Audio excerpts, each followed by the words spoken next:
Assalamualaikum warahmatullahi wabarakatuh. Innal hamdalillah nahmaduhu wa nasta'inuhu wa nastaghfiruh wa na'udzu billahi min syururi anfusina wa min sayyiati a'malina may yahdihillahu fala mudhillalah wa may yudlil fala hadiyalah.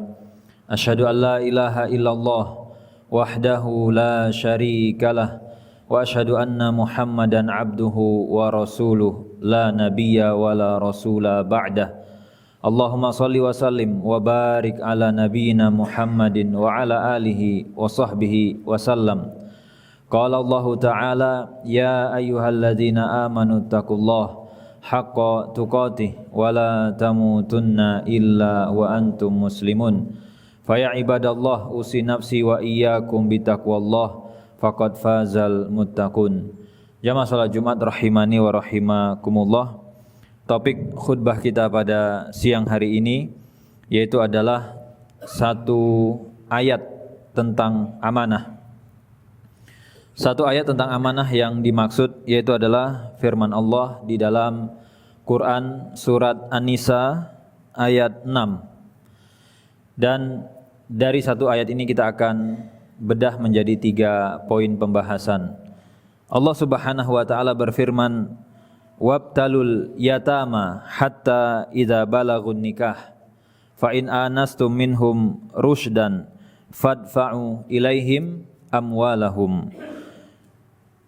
Allah Subhanahu wa taala menyebutkan siapapun di antara kita semua yang diberikan amanah berupa titipan anak yatim, mungkin anak dari saudara kita, mungkin anak dari keluarga kita, mungkin anak dari tetangga kita, atau yang lain. Maka posisinya ketika anak yatim tadi, dan definisi dari anak yatim itu adalah anak kecil yang ditinggal wafat, dan dia posisinya belum balik. Adapun ketika sudah balik maka tidak lagi dikatakan sebagai anak yatim. Makanya Rasul pun menyebutkan la yutma ba'dal ihlam. Tidak ada ceritanya disebut yatim setelah dia balik. Jadi yang disebut anak yatim itu ukurannya adalah dia belum balik. Dan kemudian ketika dia ditinggal wafat oleh orang tuanya, dia dalam posisi memiliki harta. Sebagaimana wajarnya anak-anak yang belum cakap hukum, akalnya belum sempurna, tentu dia tidak bisa mengurus hartanya sendiri. Butuh bantuan orang lain, dan disitulah posisi wali. Disitulah posisi orang-orang yang dititipi amanah untuk ngurusi hartanya anak yatim tadi. Maka Allah Subhanahu wa taala memberikan arahan. Yang pertama yang perlu dilakukan oleh wali yaitu adalah mendidik anak yatim ini, terutama dalam urusan harta. Karena orang itu bisa terlatih dalam urusan harta jika dia dilatih, jika dia dididik. Bagaimana caranya? Ya diberikan harta agar dia bisa belajar bertransaksi. Dan nanti tergantung kondisi anak yatim itu masing-masing. Kalau memang orang tuanya wafat dan meninggalkan usaha, tentu akan berbeda cara kita mendidik anaknya pengusaha. Dan ketika misalkan yang wafat tadi bapaknya petani dan yang ditinggalkan adalah sawah, tentu cara mendidik anaknya petani yang ditinggalkan sawah berbeda perlakuannya. Begitu pula nanti jika anak tadi ditinggalkan dalam bentuk aset ataupun harta yang lainnya, yang mana treatmentnya, perlakuan, latihannya itu setiap kondisi berbeda-beda. Maka seorang wali, kata Allah Azza wa Jalla, diuji anak tadi, dilatih dia agar dia paham bagaimana cara bertransaksi, agar dia tidak mudah diakali, agar kemudian dia benar-benar bisa mengerti. Dan umumnya ketika sudah mencapai usia nikah, dia sudah punya pengalaman terpapar dengan beberapa aktivitas, sehingga cenderungnya dia sudah mampu mengelola harta itu dengan sendirinya. Maka ini kewajiban wali, yaitu didik anak yatim tadi agar benar-benar siap pada saat harta itu dipasrahkan dan diserahkan kepadanya. Bukan habis sia-sia atau habis begitu saja. Karena orang kalau dia tidak dididik, harta waris orang tuanya, mungkin sawah ada puluhan petak, mungkin perusahaan ataupun unit usaha, akhirnya lepas hilang sia-sia gara-gara anak ini tidak dididik secara transaksi agar bijaksana. Kemudian poin yang kedua, Allah Subhanahu wa taala menyebutkan, dan ini posisi harta masih di tangannya wali, belum diserahkan. Jadi masih di tahap persiapan, masih di tahap posisi harta di tangannya si wali tadi. Allah menyebutkan wala ta'kuluha israfan wa bidaron an yakbaru. Dan tolong hartanya anak yatim tadi jangan dimakan, jangan ditransaksikan, jangan dibelanjakan dengan sikap-sikap yang tidak bijaksana. Apa bentuk tidak bijaksana? Allah menyebutkan dua hal. Yang pertama adalah israf, berlebihan, difoya-foyakan. Yang penting anak yatim ini senang dan yang lain. Enggak, kita perlu mempertimbangkan masa depan dia juga. Karena perjalanan hidupnya masih panjang. Kemudian yang Allah sebutkan sikap tidak bijaksana yaitu adalah tergesa-gesa, terburu-buru.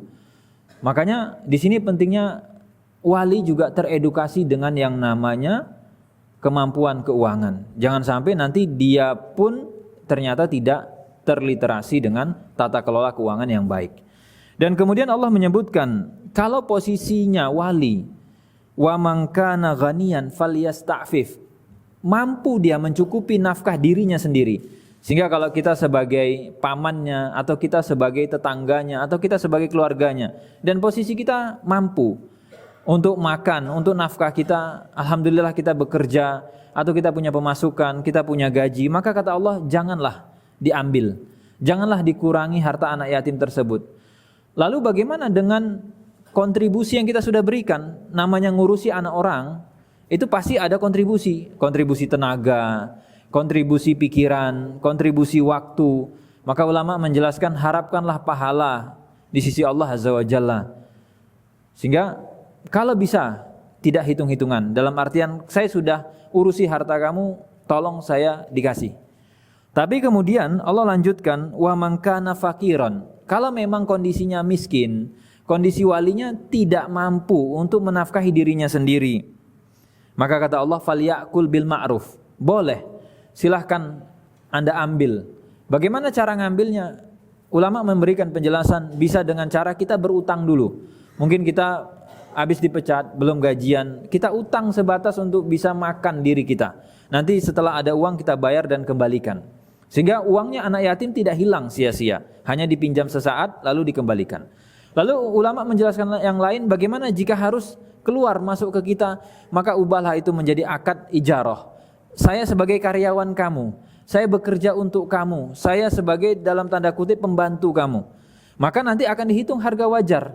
Misalkan di Jogja, berapa UMP-nya, berapa UMK-nya di Jogja. Anggap Sleman misalkan 2.300.000. Kalau saya bekerja selama 8 jam kali 5 hari, sebulan saya akan dapat gaji 2 juta sekian. Maka itulah yang diambil dari harta anak yatim, sehingga kita bisa pertanggungjawabkan di hadapan Allah. Ya Allah, saya urusi harta anak ini dan saya posisi miskin, saya butuh uang untuk nafkah keluarga, saya hanya mengambil sebatas upah wajar yang layaknya diberikan.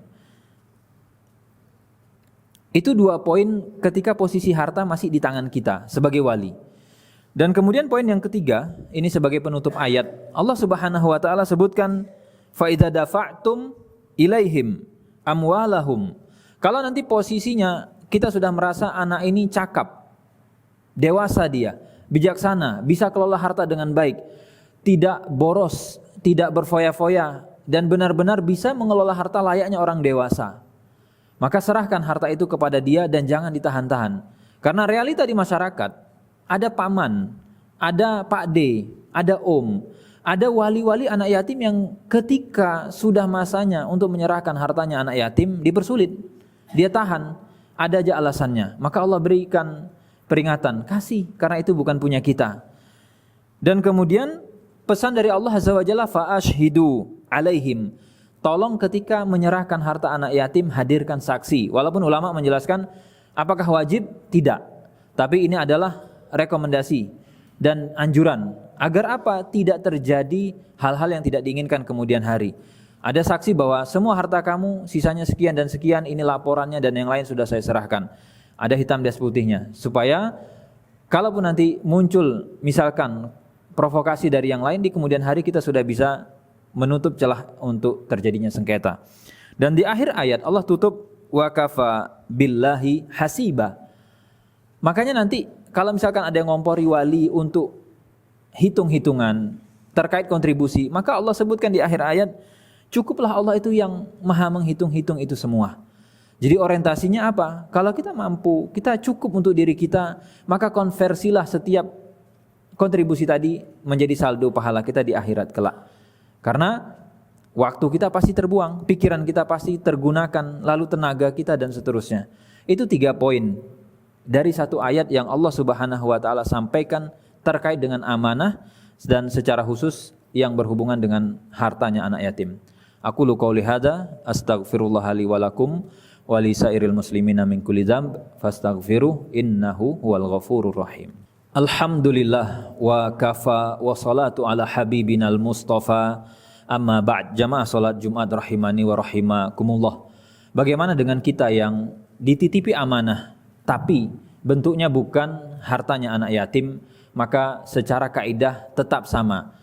Polanya, patternnya itu tetap sama.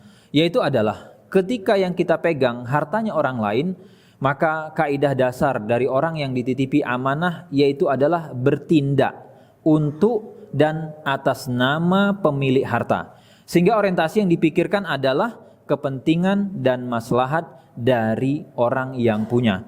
Misalkan kita posisi sebagai apa? Karyawan di satu perusahaan. Atau misalkan kita bekerja kepada seseorang. Atau misalkan kita sebagai pegawai atau kita sebagai pejabat dan yang lain. Ada amanah-amanah berupa harta, maka kaidahnya sama. Apakah transaksi saya, apakah tindakan, kebijakan, keputusan ini menguntungkan pemilik harta atau sebaliknya. Sehingga yang dipikirkan adalah bukan kepentingan pribadi kita, bukan kemudian orientasi-orientasi yang itu bertentangan dengan maslahat pemilik harta. Semoga kita menjadi orang yang amanah, karena menjadi pribadi yang amanah di akhir zaman, terutama yang urusannya dengan harta, itu adalah sesuatu yang sangat langka dan mahal. Karena sejalan dengan yang Rasul sebutkan, itu merupakan tanda-tanda hari kiamat. Semakin dekat hari kiamat, semakin sedikit orang yang amanah, dan semoga kita termasuk yang sedikit itu. Innallaha wa malaikatahu yusholluna 'alan nabi ya ayyuhalladzina amanu shallu 'alaihi wa sallimu taslima. Allahumma shalli ala Muhammad wa ala ali Muhammad kama shallaita ala Ibrahim wa ala ali Ibrahim wa barik ala Muhammad wa ala ali Muhammad kama barakta ala Ibrahim wa ala ali Ibrahim fil alamin innaka Hamidum Majid. Allahumma ighfir lil muslimin wal muslimat wal mu'minin wal mu'minat al-ahya'i minhum wal amwat innaka sami'un qaribun mujibud da'wat ya qadhiyal hajat. Rabbana la tuzigh qulubana ba'da idh hadaitana wa hab lana min ladunka rahmah innaka antal wahhab. Allahumma a'inna ala zikrik wa syukrik wa husni ibadatik. Allahumma ati nufusana taqwaha wa zakkiha anta khairun man zakkaha anta waliyuha wa maulaha. Allahumma inna nas'alukal jannah wa ma yuqarribuna ilal jannah min qaulin aw amalin. Allahumma inna na'udzubika minan nar wa ma yuqarribuna ilan nar min qaulin aw amalin. Rabbana atina fid dunya hasanah wa fil akhirati hasanah wa qina adzabannar. Aqimus shalah.